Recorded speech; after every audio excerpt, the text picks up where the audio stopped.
Well, hello and welcome to ILoveGay today. And this is a special edition. We're actually here live in Denver right after the new year, and we're here with Michael Madsen from Mode Real Estate. How are you, Michael? I'm great, thank you, Matt. We haven't seen each other in years. It's been way too long. When I met you first, you were an aspiring you were an aspiring mogul in the business world back in 2006 when I met on an RSVP cruise. Yes, very aspiring at the time.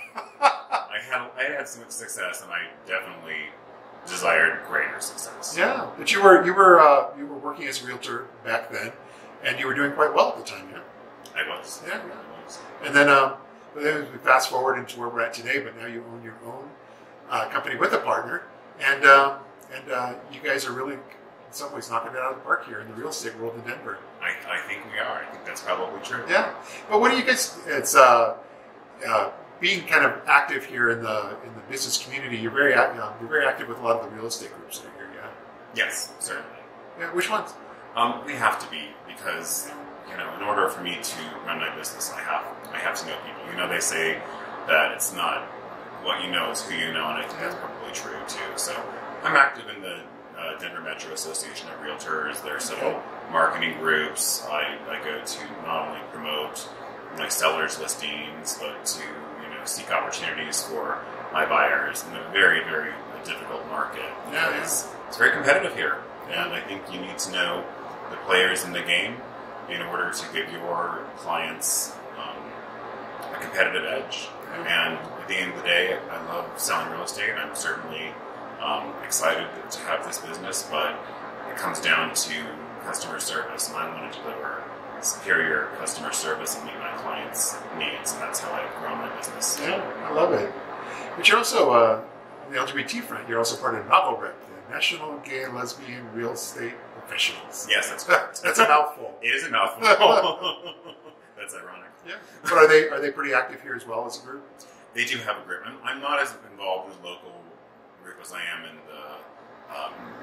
the nationwide group. But I definitely always attend the conferences. I try and attend as many meetings as I can. Yeah. I'd certainly love to be more involved in that, but unfortunately, there's only so many hours in the day, and I have this crazy idea about having a personal life too. Yeah. That's that balance, that elusive balance that everyone's striving for. I try and achieve that to some extent. And if you work too much, maybe you need to spend some more personal time. If you've been on holiday too much, maybe you need to work a little bit more. It's a dance. I've known you over the years, and I know one of the things we talk about is it's the whole idea about, is your success driven because of the fact that you're really focused on the money, or did you focus on the success of the business and growing, and the money just sort of followed? It did, absolutely. I think I've just always been instilled with a very, very strong work ethic. It came from my family. I'm very proud of it. I had to work, and I happen to love what I do for a living. I don't work for the money, never have. Yeah. But I definitely want people to think very highly of my abilities and my skills. It's more about them at the end of the day, than me. But certainly, financial success has been a portion of what came along with growing my business. Yeah, I've learned that over the years about you. So, it's interesting too. I have a thing in my head that realtors always they score the best houses as soon as they see a fantastic or even a home with potential. Especially a gay realtor, where they have an eye for it. And so I'm assuming your home must fall into that category, where you probably have this most beautiful, maybe not big and ostentatious, but a beautiful home as a realtor here. I like to think so. It's interesting. I've been in the same home for 18 years. Yeah. Never planned on being there that long. And it's interesting because the neighborhood I live in now is very modern. There's so many new homes. A lot of existing homes have been raised, and these large homes and these big rooftop decks, and we do have beautiful views here. But I still live in this petite, very humble Victorian home. I'm very proud of it. But yes, I think it's probably been, for a 120-year-old home, been pushed. Its design element has been pushed to the very brink of what it can do. But I also love my outdoor space. I'm an avid gardener, landscaper.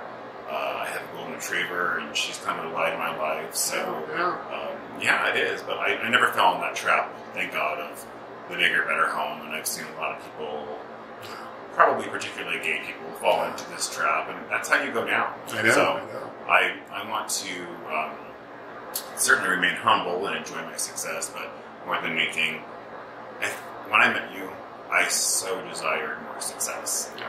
Not just the money, but more success. You know, I desire these days peace of mind. Yeah. Yep. Especially after the crazy year we've just left. Oh my gosh. How was I mean, did your business have to adjust and so forth? I mean, we're here in this location now, right in downtown Denver, and you guys have a fantastic office space here. And so you still have that and maintain it, but I'm assuming that there's been a lot of adjustments. There's no doubt. We've had to think outside the box. We've had to stretch in ways that we never considered before. And when the pandemic first hit and we went on shelter in place in March of 2019, fear was my first reaction because we didn't know what was going to happen. You know, I thought, thank God I'm in a good financial position right now because it was really scary. And what ended up happening was the exact opposite. We had a housing shortage here. People wanted to nest. Thankfully, the Fed is keeping interest rates low, and that certainly drove a lot of it. But no, I mean, I was selling homes through 3D Matterport tours. I was doing closings on, not Zoom, because that's not secure, but Amazon Chime. Okay. Closings from my home office, not even from this office. You know, it was a very, very interesting time, but we had to find different ways to be, and it ended up being my most successful year in business ever. So, and I'm glad because these people need homes. It's amazing. So it gives us a lot of hope for what we can look forward to here now that it's 2021.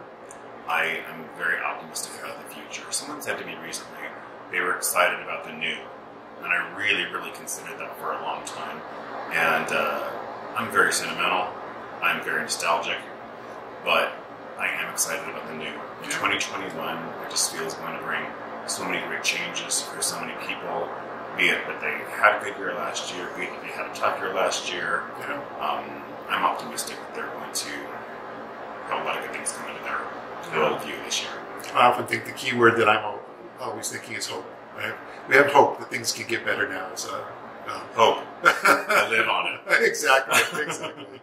Well, thanks so much for just taking a few moments of your time and sharing some of your story with us all. And it was an absolute pleasure, Matt. You know, I just adore you. We don't see each other often enough, but I feel like the mark of a good friendship is when you don't see someone for a long time. You see them as if no time passed at all. So I appreciate you so much, and I wish you so much success. Well, thank you. It's mutual. So we'll see you soon again. Take care. Take care. Oh.